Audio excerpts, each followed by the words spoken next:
Baik, bismillahirrahmanirrahim. Assalamualaikum warahmatullahi wabarakatuh. Perkenalkan, nama saya Muhammad Iqbal Nur Subhi dari Prodi Perbankan Syariah. Kali ini saya akan menjelaskan tentang perubahan dan perkembangan organisasi. Pengertian perubahan menurut Robbins adalah membuat sesuatu menjadi lain. Adapun perubahan terencana merupakan kegiatan perubahan yang sengaja dan berorientasi tujuan. Adapun tujuan dari perubahan terencana diantaranya adalah yang pertama, perubahan itu mengupayakan perbaikan kemampuan organisasi yang berguna untuk menyesuaikan diri terhadap perubahan dalam lingkungan. Dan yang kedua, perubahan itu mengupayakan perubahan perilaku karyawan. Baik, faktor yang mempengaruhi perubahan organisasi. Yang pertama, teknologi komputer merupakan sumber utama terjadinya perubahan yang dramatis dalam suatu organisasi. Adanya jaringan komputer mengurangi hambatan waktu dan jarak. Internet memudahkan pemrosesan informasi. Yang kedua, kompetisi lokal dan global. Meningkatnya persaingan di tingkat lokal maupun global. Kondisi ini mewajibkan setiap organisasi untuk memperbaiki diri agar tidak tertinggal dari para kompetitor. Yang ketiga, tentang demografi, di mana organisasi harus beradaptasi dengan perubahan dalam tenaga kerja. Menurut Sophia, itu tahun 2008, alasan utama pegawai berusaha menghambat terjadinya perubahan yaitu yang pertama, direct cost, yaitu berkaitan dengan biaya yang harus ditanggung akibat adanya perubahan. Terus yang kedua, saving phase, menunjukkan bahwa perubahan adalah keputusan yang salah. Yang ketiga, fear of the unknown, orang yang menghambat suatu perubahan karena mereka khawatir tidak bisa menyesuaikan diri dengan organisasi baru. Terus yang keempat, breaking routine, orang yang cenderung mempertahankan rutinitas karena mereka telah nyaman dengan situasi yang ada. Terus yang kelima, incongruent organizational system, sistem organisasi tidak mendorong terjadinya perubahan yang berkaitan dengan upah seleksi. Dan yang keenam, yang terakhir, incongruent team dynamic, yaitu tim perubahan dimaksudkan untuk menciptakan norma-norma baru yang mungkin kurang dapat diterima oleh para anggota organisasi. Menurut Coase dan Friends Junior tahun 1948 mengusulkan ada 6 taktik yang bisa dipakai untuk mengatasi resistensi perubahan. Di antaranya yaitu yang pertama, pendidikan dan komunikasi, di mana berikan penjelasan secara tuntas tentang latar belakang tujuan akibat dan diadakannya perubahan kepada semua pihak. Terus yang kedua, partisipasi, ajak serta semua pihak untuk mengambil keputusan. Pimpinan hanya bertindak sebagai fasilitator dan motivator. Yang ketiga, memberikan kemudahan dan dukungan. Jika pegawai takut atau cemas, lakukan konsultasi atau beri pelatihan-pelatihan. Yang keempat, negosiasi. Cara lain yang bisa dilakukan adalah melakukan negosiasi dengan pihak-pihak yang menentang perubahan. Terus yang kelima, manipulasi dan kooptasi. Manipulasi adalah menutupi kondisi yang sesungguhnya, sedangkan kooptasi dilakukan dengan cara memberikan kedudukan penting-penting kepada pimpinan penentang perubahan dalam mengambil keputusan. Terus yang terakhir, yang keenam, paksaan.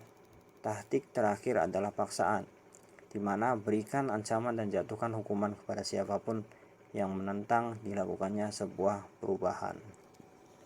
Group decision merupakan kelompok formal, suatu kelompok yang sengaja dibentuk untuk suatu tugas tertentu.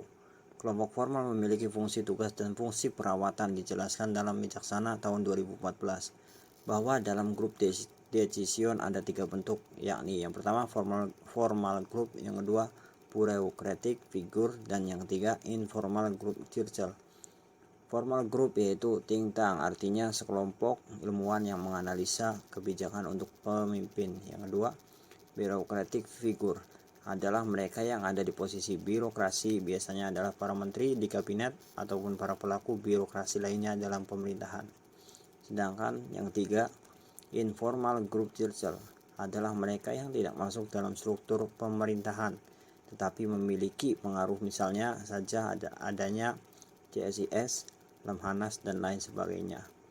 Fungsi tugas meliputi mengawali, mencari informasi, menentukan masalah, mencari wawasan, memberikan penilaian, dan menangani keputusan. Sedangkan fungsi perawatan meliputi mendorong semangat, kesepakatan, menjaga ketenteraman, menjelaskan dan membuat ringkasan dan penetapan standar.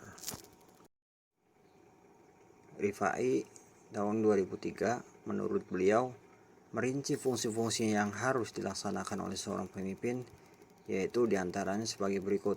Yang pertama, memberitahukan kebijakan pemimpin organisasi kepada staf pembantu dan meneruskannya menjadi pekerjaan staf termasuk implikasi-implikasinya. Terus yang kedua, memimpin dan mengkoordinasikan pelaksanaan pekerjaan staf serta membantu anggota staf yang mendapat kesukaran dalam masalah yang dihadapi dalam pemecahan dan penyelesaian masalah. Yang ketiga, mengadakan pengecekan terhadap kegiatan yang telah dan sedang dilakukan oleh staf yang mempunyai kewajiban utama dalam penyelesaiannya, serta staf lain yang harus turut serta dalam kegiatan bantuan.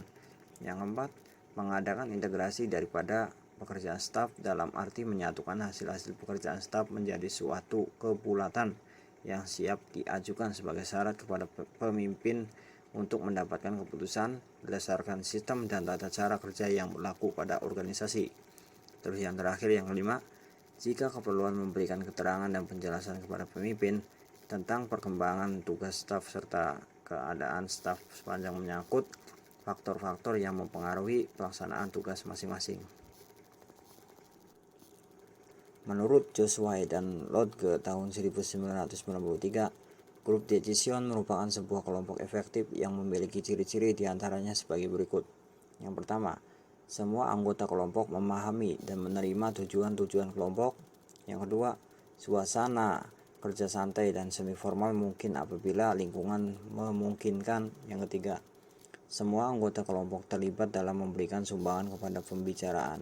Yang keempat, tidak ada orang tertentu di dalam organisasi yang mendominasi, tetapi peran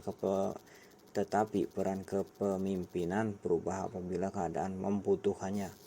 Yang kelima, terakhir, ketidaksepakatan dibicarakan dan diselesaikan dengan keputusan yang dicapai melalui kesepakatan bersama.